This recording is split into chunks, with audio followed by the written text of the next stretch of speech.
Пермский край готовится к серьезному паводку. Дождливое лето 2019 года и аномально теплая и снежная зима привели к тому, что почва перенасыщена влагой и с трудом ее впитывает. Одна из зон риска – Кудымкар и Кудымкарский район.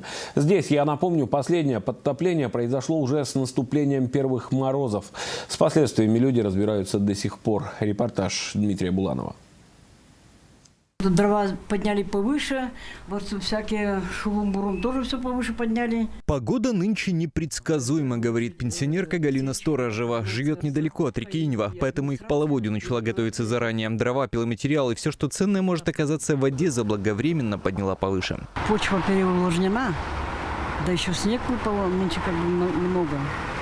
Так что, наверное, все равно будем плавать. А это огород людей близ берега реки Олыч, тоже в Кудымкаре. Поздней осенью вода поднялась неожиданно для всех и затопила парники, фундаменты домов, подвалы. Вот в подпол зашла она и в парнике была. Здесь люди также уже начали задумываться о подтоплении. Овощи из подвала в ближайшее время начнут переносить в безопасные от воды места, а также страховать имущество. Может быть, тихонечко будет таять, да какие-нибудь. А если сразу начнет, ой, тогда не знаю.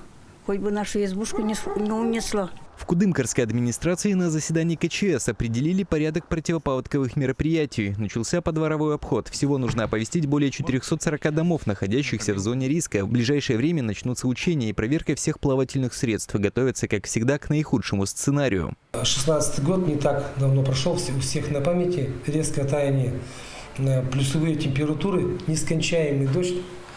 Вот. И произошел резкий подъем в апреле месяце. Вот поэтому мы заблаговременно на конец марта хотим подготовительную работу всю закончить. И все будет зависеть от капризов природы. В прошлом году завершились работы по спрямлению русла реки Иньва и дноуглублению. На работы потратили 18 миллионов рублей. Это было сделано для того, чтобы не повторилась ситуация 2016 года, когда из-за сильного подъема воды оказались затоплены более 440 жилых домов.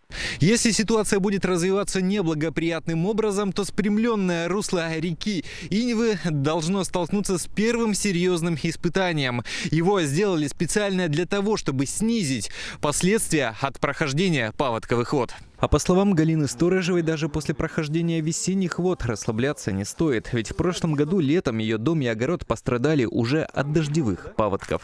Дмитрий Буланов, Денис Дульцев, Вести Пермь.